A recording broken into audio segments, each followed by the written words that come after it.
자, 시청자 여러분 안녕하십니까? 허진 대사님의 용쟁호투 시간입니다. 오늘은 2부에서 어제 이어서 지금 국제적으로 왕따를 당하고 있는 문재인 외교가 이제 앞으로 어디로 흘러갈 것이냐. 자, 이거 참 심각한 일입니다. 저 문재인 정권이 잠시 잡고 있는 5년 동안에 한국이 완전히 동맹이나 국제사회에서 망해버리는, 그래서 전체주의 독재 국가들과 같은 편으로 놀고 있는 이 부분의 대가가 한국의 역사에 앞으로 얼마나 큰 데미지를 입힐 것인가. 이제 세월이 지나면 알 거예요. 이 고종이 말입니다. 한국이 가장 위험한 순간에 왕중에 하필 저 고종 같은 민비 같은 대원군 같은 사람들이 떼거지로 다 모여 있어가 한국이 얼마나 큰 대가를 치렀는가를, 뭐 민비를 무슨 뭐라고 하면 명성황후라고 부른들, 고종을 황제라고 부른들, 고종을 또 무슨 독립운동의 군주처럼 이렇게 묘사를 한들, 대원군이 민족주의자인 적 쇼를 한들, 서희 다 지금 일본이고 청나라고 러시아하고 붙어 먹어가지고 한마디로 나라를 말아먹은 장본인들이라는 역사적 사실은 변하지 않지 않습니까? 지금 110년 전 지금하고 상황이 굉장히 유사하다는 이야기를 제가 몇 번 말씀드렸었는데, 소장님이 옛날에 방송하실 때 제가 보고 혼자 크게 웃은 적이 있어요. 어떤 표현을 하시냐면은, 나라가 망할 때는 이 장단이 맞아야 된다고 했거든요. 그러니까 정말 말도 안 되는 인간들 한꺼번에 다 모였었어요. 이게 원래 도둑이 넘어올 때 검은 날 밤이 돼야 되고, 하필이면 개도 또 그날 깊이 잠들어야 되고, 하필이면 또 문에 허술한 열쇠도 이렇게 열려 있어야 되는, 이런 게 맞아 떨어져야 되거든요. 그래서 지금 현재도 보니까 정말 역사상 사상 유례가 없는 한국이 한반도에 극악무도한 정권이 집권을 했는데, 근데 지금 그에 싸워야 될 야당을 보면 아마 1948년 정부 수립 이래 가장 무능하고 멍청한 점이 야당이거든요. 그러니까 이 야당이 조금 색깔이 달랐다면은 지금 저렇게까지 아마 이렇게까지는 안 됐고, 벌써 문 정권에 저 몰락이 시작됐고, 그다음에 지금 친북 친중화가 제동이 벌써 걸렸겠죠. 그래서 저는 초반에 북한에 대한 석탄 밀 수입이나 또 정제유 밀 반출에 대해서 조금만 깊게 파고들어서 한국의 야당이 검찰에서 그걸 도대체 그걸 팔은 회사들이 뭐하는 회사들이냐, 그리고 그게 한국의 정보기관과 어떤 연관성을 가지고 있는가만 파고들었어도, 경남은행 같은 게 좀 냄새가 나거든요. 은행들이 많이 냄새가 나죠. 근데 특히 그 지역구에 지금 제 친구 윤한홍, 그가 계속 꽤 팠었을 겁니다. 팠었는데 혼자 하기 힘이 붙였는지 그것도 끝맺음을 제대로 못하고 흐지부지 됐어요. 제가 한국당의 이 토론회까지 가가 이 이야기를 두드려댔죠. 그런데도 아무 생각이 없는 사람들이다. 그래서 검찰의 서류 하나만 공개해서도 이걸 왜 저런 식으로 흐지부지 끝나고 밑도 끝도 없이 업자들만의 잘못이었다, 그게 아니죠. 근데 그게 반대로 해석해가지고 만약에 지금 보수파가 집권하고 있을 때 그런 건수가 벌어졌다라는 그냥 민주당이 정권이 거기서 넘어가 버리지 않았겠습니까? 정당 전체가 하나 그냥 집단화 돼가지고 난리에 피었을 거라고요. 근데 이거는 지금 보수당 보니까 국회는 한두 사람이 그냥 개인 플레이한 거라 끝나더만요. 그렇게 돼가고 있습니다. 기가 찬 일이 아닐 수 없어요. 자, 그런데 이제 친중 친북 종북을 하고 있는 이 행태가 이제 문이 극단적인 행태를 보여주고 그 폐단이 국민 개개인의 삶에 영향을 미치면서 끝나지 않겠나 이래봐요. 그 삶에 영향을 미친다라는 거는 한국 사람은 이념적으로 그것이 아무리 문제된다 해도 저는 굉장히 좀 무관심한, 솔직히 좀 이 정치적으로 문제가 있는 입장들이라 봅니다. 그렇죠. 이미 2018년에 우리가 자살 외교, 미치광이 외교하면서 이게 나라 안보가 끝장났다고 생각했는데 일반 사람들 그것 때문에 거리로 뛰어나오진 않죠. 결국에는 이제 호주머니가 얇아졌을 때 집이 이제 저당 잡히고 이제 이런 난리가 쳤을 때 그때 이제 겨우 이제 시내로 뛰어나오는데, 지금 현재는 코로나 때 문제도 있습니다만 꼭 그런 것 같지는 않습니다. 그러니까 일반 사업체가 사업이 잘 안 된다 하더라도 아파트 값이 올라서 나는 대충 먹고 살만하다든지 이런 심리가 작용하는 거 아닌가 싶은 생각도 들고요.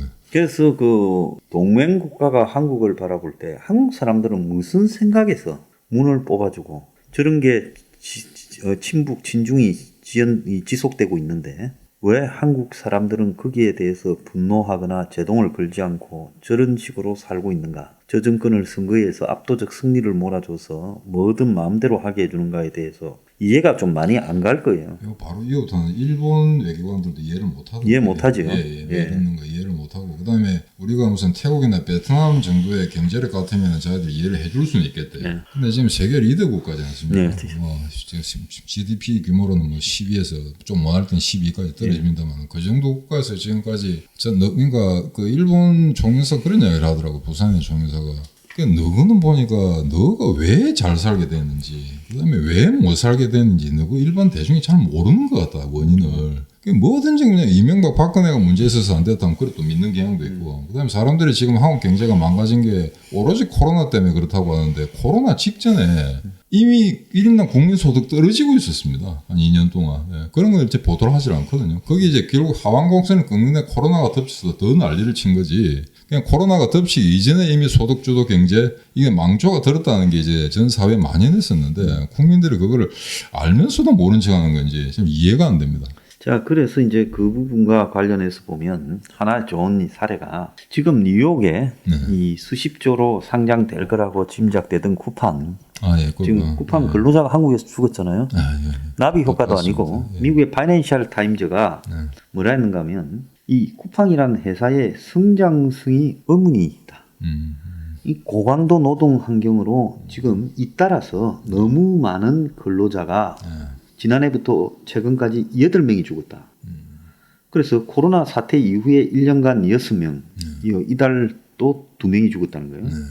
어떻게 정상적인 회사가 이럴 수 있느냐. 이게 혁신이 아니라 노동자를 쥐어짜는 회사 아니냐. 그래서 이런 회사가 성장성이 있겠느냐. 이렇게 미국에서 지금 분석이 돌고 있어서 이게 굉장히 어떻게 보면 교묘하게 이 회사를 맛이 가게 하는 방법이 미국 사람들 이런 방식이잖아요. 언론에서 그러죠. 네. 자, 마찬가지로 미국이 한국의 문 정권을 존속시키는 한국 사람들이 정신을 차리는 길은 아까 우리가 일부 마지막에서 언급한 이 자유민주주의의 가치를 공유하는 동맹의 중요성을 이 고맙게는 실감을 못하니까 이제는 한번 그 동맹이 냉정해질 때 어떤 대가를 치르는가를 고통을 받으면서 전부 각자가 경제적이거나 재산상의 손실을 입을 때 알게 될 거다라는 식으로 대응하지 않겠나. 저는 이래 보여요. 아마 그 주한미군 감축한다고 할 경우에 꼭 군인들이 아니라도 군인 가족들이 이렇게 비행기 타고 헬리콥터 타고 떠나는 장면. 그거 9시 뉴스에 내면 그 뒷날 주식 난리가 나죠. 그래서 지금 실감되지 못했을 때 상황인데 지금 현재 미국이 굉장히 유리해진 카드 중에 하나는 뭔가 하면 사실은 미국이 제일 세계 코로나 환자의 뭐 한 저거 뭐 한 4분의 1 이상이 미국에 있잖아요. 맞습니다. 그리고 또 죽은 사람이 또 미국이 제일 많이 죽었고 50만 명이 넘게 죽었고요. 근데 미국이 제일 코로나로 사고를 많이 쳤는데 또 역설적이게로는 코로나로 세계의 경제 환경이 폐쇄 경제, 봉쇄 경제로 가고 각 나라가 엄청난 이 코로나 극복을 위한 이 자금을 풀고 또 각 나라가 엄청난 빚을 쌓고 이러면서 미국이 금리나 양적 완화냐 뭐 또 시중에 돈을 걷어들이는 테이퍼링 회수냐 금리를 올리느냐 주식을 편을 드느냐 채권을 편을 드느냐 뭐 이런 걸 가지고 쓸 수 있는 카드가 너무 많아져 버렸다는 거예요. 그게 이제 우리하고 전혀 다른 경제 규모가 다른 미국의 상태인데 기축통화 국가고요, 달러. 그렇죠. 지금 이제 보면은 지금 현상을 보면은 돈을 풀어도 지금 어느 나라 마찬가지로 지금 투자가 안 되니까 갈 데가 없지 않습니까? 그러니까 우리나라 같은 경우에는 기형적으로 부동산으로 일시적으로 주식하고 부동산에 하고 암호화폐도 그렇죠. 있고요. 그런데 이제 지금 작년 1년간 통계를 보니까 우리나라의 소위 부자들이라고 하는 그룹들이 그 원래는 부동산 포션이 많았는데 아마 주식 포션을 좀 늘린 것 같아요. 오늘 보니까 10억 이상의 그러니까 10억 정도 가진 부자들. 그러니까 16%에서 한 20% 정도 5분의 1을 이제 주식으로 그거는 뭐 당연하겠죠. 지금 주식 가지고 가장 돈을 벌기 쉬운 그런 상태니까 이제 그런 게 있는데 지금 이 상태로 만약에 계속해서 이렇게 인플레가 발생한다면은 이게 이제 큰 문제가 되는데 인플레가 발생한 거는 지금 대부분 다 경계를 하고 있는데 일본은 조금 다른 것 같습니다. 일본은 수십 년 동안 디플레 때문에 고생을 해가지고 인플레 오는 것 자체는 오히려 환영하는 분위기거든요. 근데 그게 얼마나 지속할까 한 데 대해서는 의구심이 있는 거고 다만 똑같은 현상이 배태됩니다만 중국 지금 저 소장님 말씀하신 미국 같은 경우에는 통화를 찍어낸 나라이기 때문에 우리 같이 단순하게 지금 그 금리가 올라간다고 해서 돈이 해외로 빠져나간다든가 오히려 그 반대 현상은 미국은 즐기고 있겠죠. 그런 상황이기 때문에 아마 이 소위 말해서 스태그플레이션이라는 게 아마 강화되거나 아마 하이퍼 인플레이션이 올 경우에 가장 피해를 받는 게 결국 한국이 아닌가. 예. 그렇죠. 그러니까 이 한국의 경제라는 거는 결국은 미국의 국가적인 어떤 정책, 경제, 재정, 금융, 화폐 정책 이런 부분에 따라 가지고 거기에 이 영향에 따라서 한국은 굉장히 흔들리는 그런 이런 나라죠. 그런데 이제 한국이 튼튼하면 미국이 그러더라도 상관없죠. 대만처럼 진짜 탄탄한 중소기업 위주로 이렇게 되어 있고 국가가 부채도 많지 않고 나름 알차면 관계가 없는데 한국이 가만히 보면 이게 뭐 바람 앞에 등불 같은 경제가 유지되고 있다라는 그런 엄청난 가계 부채가 지금 쌓여 있고 기업 부채가 쌓여 있고 국가 부채가 쌓여 있다는 거예요. 이게 문제예요. 가계 부채 다 지금 난리인데 근데 지금 소장님 그거 아마 은행 대출 그 기한 연기가 다 5번인가 6번 했죠. 이제 3월 이후에는 못 하겠다고 버티고 있죠 은행들이. 그렇죠. 그러다면은 이거는 나중에 이런 식으로 돼가지고 금리가 정말 본격적으로 올라가게 되면은 그 부동산 때문에 대출 이자 아마 못 갚을 건데 예를 들면. 그러니까 이제 거기에 한계 대출자들 같은 경우에는 먼저 몰락을 하겠죠. 그래서 그게 지금 뭐 수십조가 될 수 있다라는 그 스트레스 테스트 결과도 나오고 있고 그렇습니다. 그러니까 지금 일시적으로 코로나 때문에 돈이 너무 많이 풀렸기 때문에 지금 10년물 그 국고채 같은 경우에 지금 무려 1.99 들어가고요. 그게 이자율이. 그러면 국고채보다도 더 이렇게 뭡니까 매력적이게 보이게 하려면 은행채 같은 경우에는 3% 정도까지 올려야 사람들이 그렇죠. 구매를 할 거라고요. 그러면 당연히 이자는 올라가겠죠. 이자는 금리는 올라가게 되어 있어요. 많이 올라갔고 벌써 지금 많이 올라가고 있대요. 자, 이런데 이제 한미 동맹에 대해서 미국이 냉정하게 가게 될 때 결국은 지금 평화 협정을 그 북한하고 하자. 또 종전 선언을 하자. 유엔사 해체를 하자. 주한미군을 그래서 철수시키자는 게 문 정권의 궁극적인 목적인데 이 문제를 한국의 언론들이 노골적으로 이야기하고 있지 않을 뿐이에요. 주한미군 철수를 강력하게 추진하고 있다. 북한도 별로 관심 없는 종전선언이나 이런 것까지도 문이 요구하고 있다. 사실 종전선언이라는 건 이게 법적인 게 아니라 정치적인 선언이라서 사실은 지금 65년 이상이면 휴전협정이 되고 있지 않습니까? 엄밀하게 국제법적으로 이야기하면은 지금 종전선언 할 필요가 없습니다. 이미 휴전 자체가.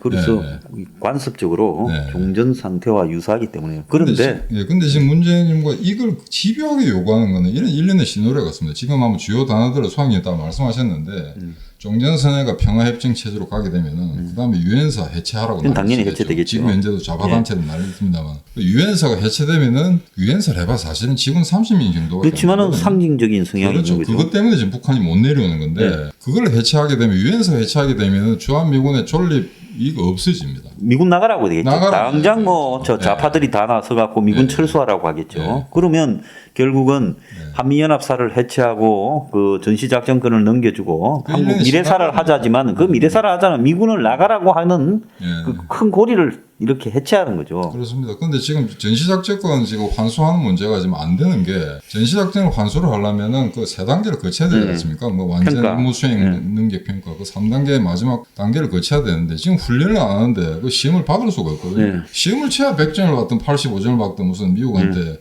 평가를 받을 건데. 평가를 못 받는 그러니까 이게 코로나 때문에 계속 연습을 하지 않는다면은 전시작전권 환수는 자동적으로 연기될 수밖에 없습니다. 그건 어찌 보면은 저희들 안심해도 될 부분인데 하나 지금 웃기는 거는 그게 아마 작년 하반기던가요? 유명한 우리나라 언론인 중에 그 남시욱 씨라고 있습니다. 지금 은퇴한 분인데. 동아일보. 동아일보에 지금 은퇴한 분인데 그분이 그 일반 그 조중동에서 쓰는 그 사설도간에 전혀 톤을 달리 아주 직접적으로 말씀하셨어요. 뭐라고 했냐면은 아니 문재인 자기도 종전선언을 한다는 거는 반드시 주한미군 철수를 전제로 하는 걸 알고도 이런 소리 하느냐라고 했었거든요. 그 정도가 지금까지 우리나라 언론인 중에 가장 톤 높게 이야기한 사람이에요. 그 솔직한 유일한 분이네요. 그렇죠. 그런 식인데 지금 뭐 지금 쿼드 가입 문제라 이런 것도 보면 원칙적으로 가입해야 된다. 그게 우리 국익을 배가시킨다라고는 원칙적인 설명을 하고 있습니다만 이 정권의 성격이 어떠하기 때문에 결코 받아들이지 않을 거라라고 하는 사설은 본 적이 없습니다. 이건 뭔가 알면서도 숨기고 있는 거거든요. 그럼요. 언론은 지금도 정권 눈치 봐야 그래서 됩니다. 차마 미군 나가라 네. 소리를 못하니까 이런 방식으로 지금 이리 몰아붙이고 네. 있고 결국은 미군이 나가고 나면 네. 북한과의 연방제 부분을 시도할 거다. 네.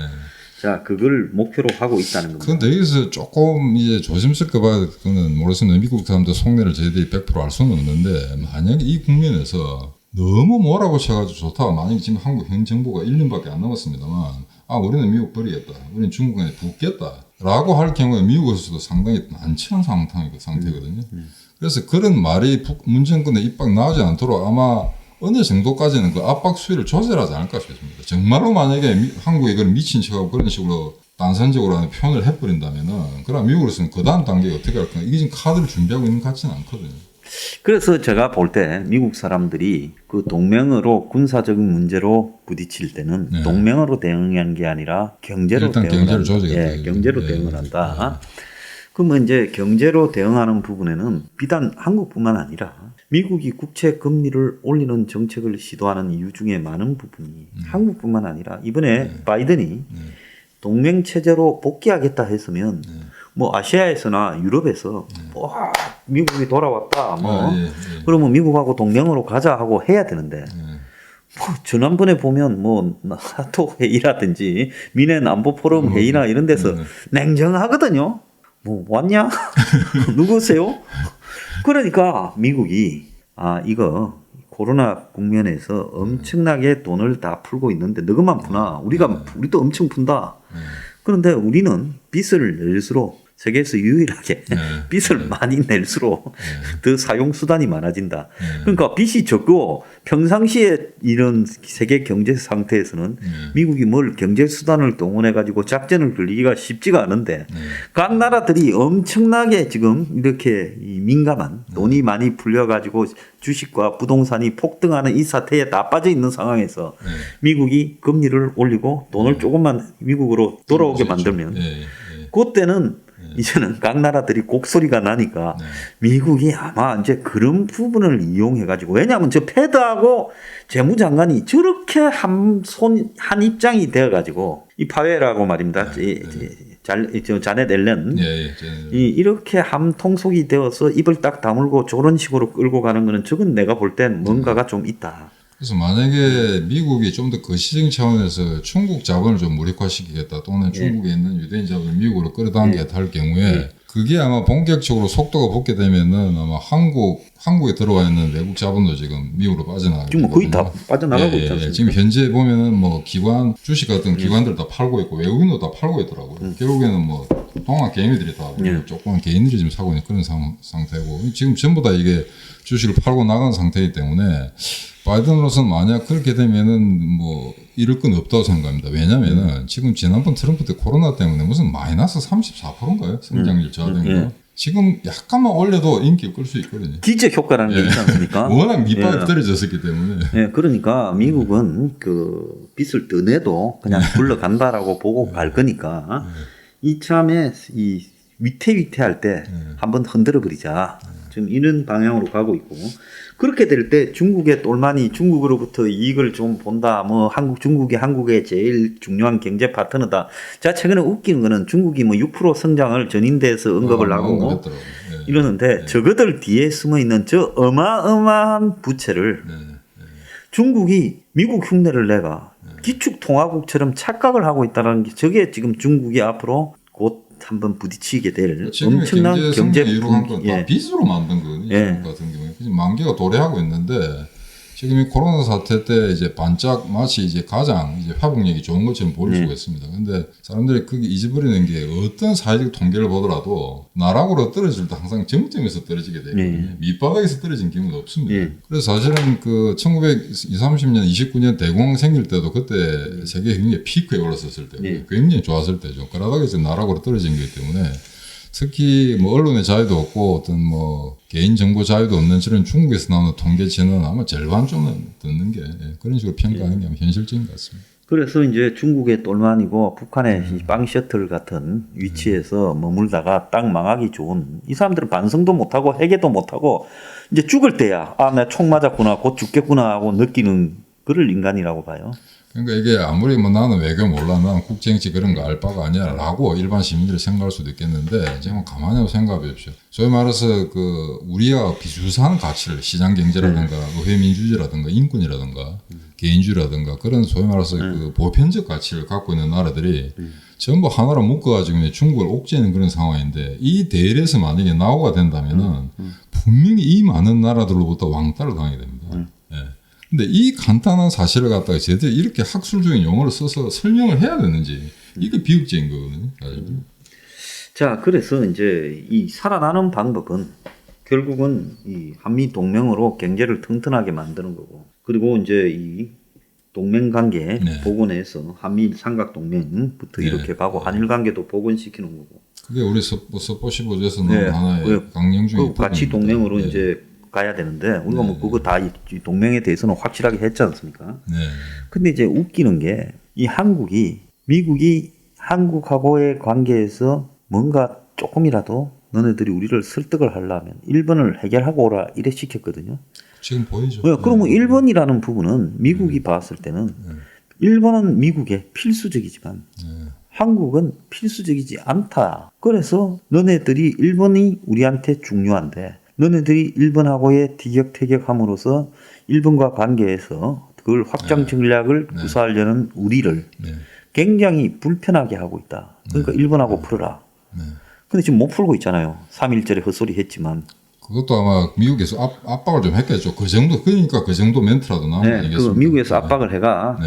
뭐 그 정도 멘트 났는데. 근데 그 이전에 제가 하나 놀랬던 거는 저희들도 이제 그 각자가 담당하는 지역 이외에 특히 미국에서 나오는 문건은 저희들이 굉장히 조심스럽게 예의주시하게 보고 있습니다. 그런데 그 국무성 대변인이 뭐라고 했냐면은 지금 북한의 핵 문제는 북한 핵 자체보다는 소위 말해서 한국과 일본의 의견 교환이 제대로 되고 있지 않는 게 더 큰 문제라고 했거든요. 이런 식의 표현한 적이 없습니다. 굉장히 노골적으로 표현하는 거거든요. 그렇죠. 제 같은 경우에 외교적 수사는 저렇게 하지 않고 조금 더 애둘러서 표현하는데 이제 이거는 보면 제가 아주 쾌재를 부르다 이제 미국이 제대로 이제 한국을 보고 있구나. 예, 이제 할 소리를 그냥 직설적으로 바로 하는구나. 그렇기 때문에 지금 수학님 말씀하신 것처럼 우리나라 좌파들이 착각하는 게 미국은 한국을 화토짝의 광중으로 생각하고 있는데 사실은 흑살의 쭉대기밖에 되지 않습니다. 그렇죠. 광은 일본이지. 그렇죠. 열차할 경우에는 일본만 맡겠다. 예, 지켜주겠다는 게 최소한의 이제 방어책인데 우리는 아무리 친북 정부 난리를 쳐도 미국은 자기들 전략적 가치적 이해 때문에 한국을 버리지 않을 거야라고 지금 착각하고 있고. 지금 미국이 생각하고 있는 전략은 5년 안에 제가 봤을 때는 중국의 경제를 네. 완전히 까발려서 붕괴시켜 주겠다라는 게 미국의 전략이라고 봐요. 그래서 미국은 중국의 경제가 붕괴되어야 시진핑도 쫓겨나고 그렇죠. 네. 다시 옛날과 같은 이 과도 지배 체제로 회귀하고 중국이 자국 내부의 문제를 수습한다고 매몰되면서 뭐 이 대외적으로 못 나오겠죠. 이 평창 정책이나 침투 정책을 못하고 결국은 중국이라는 저 거대한 땅덩어리가 곳곳에서 폭동이 일어나고 분열이 생기고 이러면서 거의 뭐 황건적이나 홍건적 시대로 되돌아가는 이게 미국이 원하는 중국 문제의 해법일 거라고 봐요. 그 이번에 국가안보 시침에도 위구르 티벳 이름까지 나오거든요.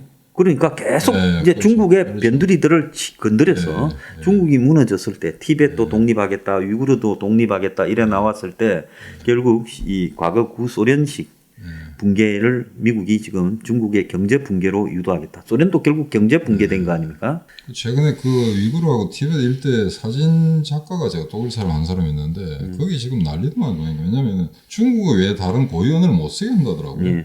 요즘 학교에서 학생이 뭐 동맹 휴학을 하고 그런 게 나오는데 중국 일본 언론에 일체 보도가 되지 않거든요. 이게. 예, 그래서 뭐 수감자가 수백만 명이다 이렇게 또 나와서 거의 갈 때까지 간 상황이 전개되고 있다는 거예요. 그래서 중국의 경제가 붕괴돼 버리면 아마 중국의 이 10억 명이 넘는 그야말로 빈곤층들이 전부 들고 일어날 거고.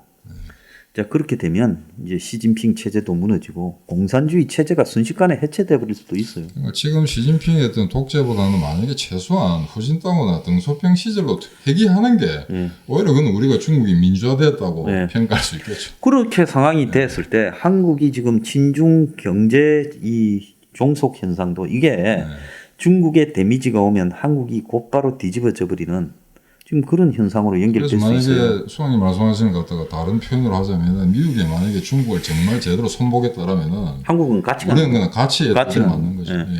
그래서 미국이 시진핑이라는 체제를 더 이상은 연장시켜서는 안 되겠다. 그런데 미국이 그렇다고 중국하고 먼저 전쟁을 벌일 수도 그런 건 없고 없고. 미국이 할 수 있는 방법은 중국하고의 부분에서 지금 쓸 수 있는 카드를 다 써서 중국이라는 나라의 시스템을 완전히 흔들어 버려야 그 다음에 이 미국의 평화가 온다. 이런 부분으로 결론은 나 있다는 거죠. 안 그러면 트럼프가 그렇게 쇼를 했는데도 바이든이 들어서 한국에는 뭐 바이든 친중이라 하지 않았습니까? 그런데 바이든이 이렇게까지 중국을 고립시키기 위해 손을 쓰는 이유는 뭔가 하면 중국의 지금 핵심 산업인 화웨이 같은 거나 몇 개만 미국이 손을 대버려도 반도체나 통신에 중국의 경제가 흔들흔들 거린다는 걸 미국이 잘 이미 아는 뭐 거죠. 대만도 뭐 부품 소재 안 팔겠다고 뭐 그러니까요. 나온 상황이거든요. 그러니까 지금 중국에서 이 자유진영에 속하는 기업들이 이제 중국을 생산 기지로 쓰는 부분에 다 기어 나와라. 미국하고 장사하고 싶으면 지금 그걸 미국이 압박하고 있는 거죠. 네. 미국이 최근에 트럼프 그뭐 의사당 난립 사건 때문에 이걸 굉장히 또 이렇게 미국 자체 사회 붕괴로까지 이렇게 과장되게 해석하는 분들도 좀 있는데 이 자리를 빌어 말씀드리고 싶은 건 미국이 아무리 어떤 그 재정 위기나 그다음에 그런 어떤 인종 갈등 그런 문제가 생긴다 하더라도 저 50개 주가 해체되지는 않습니다. 네, 미합중은 절대 사라지지 않습니다. 그런데 중국의 저와 유사한 사태가 나게 된다면은 56개 민족이 이때다 싶어서 다 떨어져 나갈 거거든요. 그럼요. 아마 미국은 아마 그때 그 순간을 노리고 있는 게 아닌가. 막 그렇게.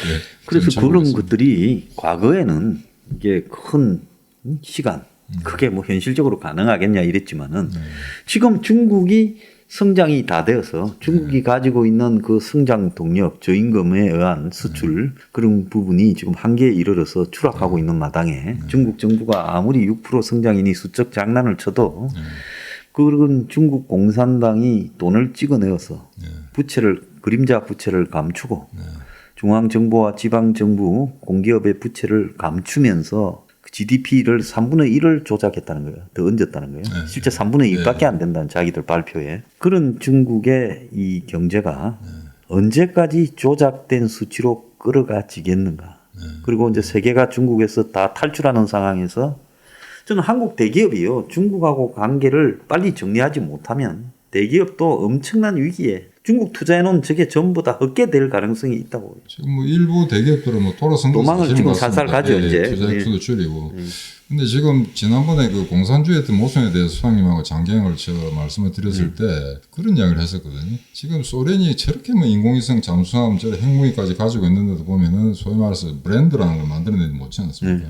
옷감 하나 제대로 못 만들고 자동차는 못 만들잖아요. 중국도 지금 그런 상황이거든요. 뭔가 생산하고 있는데 메이드 인 차이나라고 지금 세계사를 이야기해 보십시오. 뭘 이야기하는 차가 중국 차 중에 이름 아는 게 하나 있습니까? 없습니다. 예. 근데 최근에 재미난 통계가 하나 있는데 지금 우리하고 일본이 이제 임금이 높아지면서 빠지면서 세계 조선은 이제 중국에다 휘어잡고 있지 않습니까? 그런데 이제 배를 발주를 하게 되면은 이 배가 제대로 안 되는 수가 있어요. 물이 샌다든지 배수량이 하자가 안 맞다든지 그럼 이걸 갖다가 아마 주로 영국 선사 같은데 영국의 보험회사들한테 이제 이재기를 하는 겁니다. 그걸 통해서 재범이 최종적으로 영국이 다 가니까. 그런데 그게 지금 어쩌면 그 이제 소송부터 가지고 다시 지금 그 리콜을 하는 사태 80%가 중국입니다. 그래서 요즘 이 의외로 현대중공업 그다음에 지금 제 대우중공업, 대우조선이 다시 좀 살아났다는 거. 그거 뭐냐? 중국에 맡겼다가 이거 큰 컨테이너선이나 그다음에 이 LNG선 같은 거.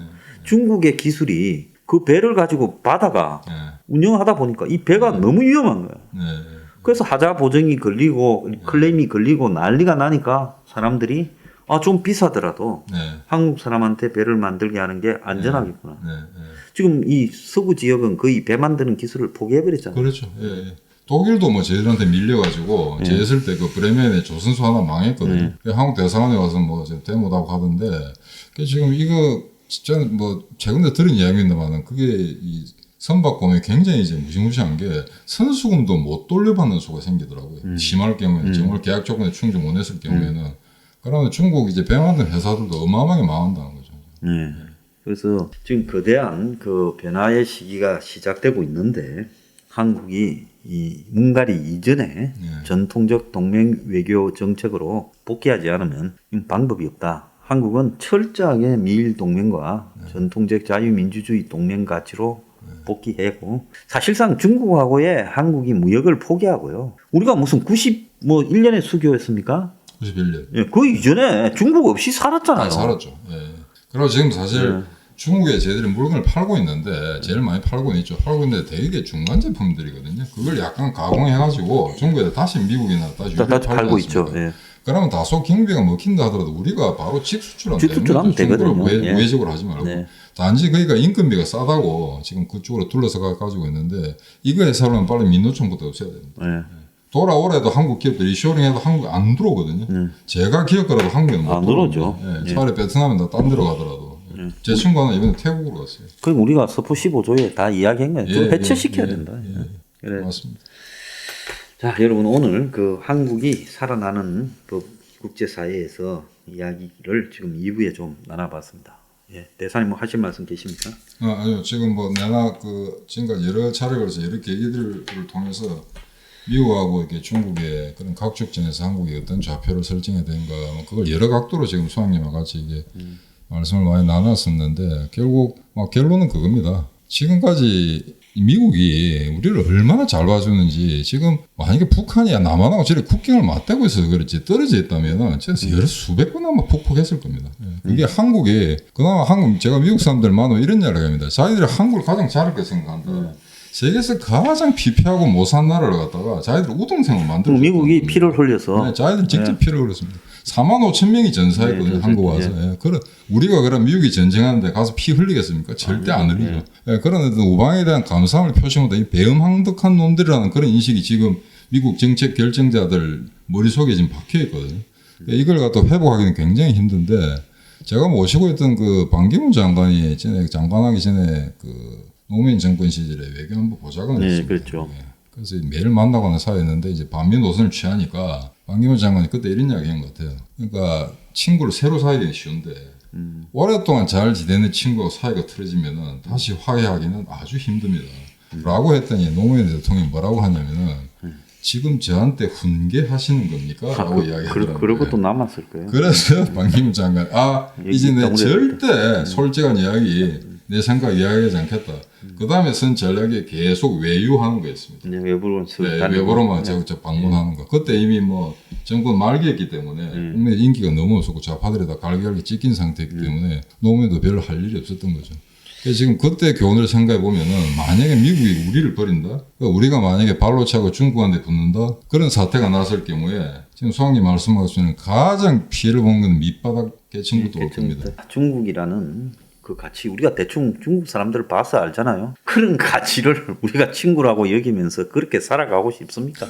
자, 그럼 그것까지만 하겠습니다. 자, 오늘 마치겠습니다. 감사합니다, 대사님.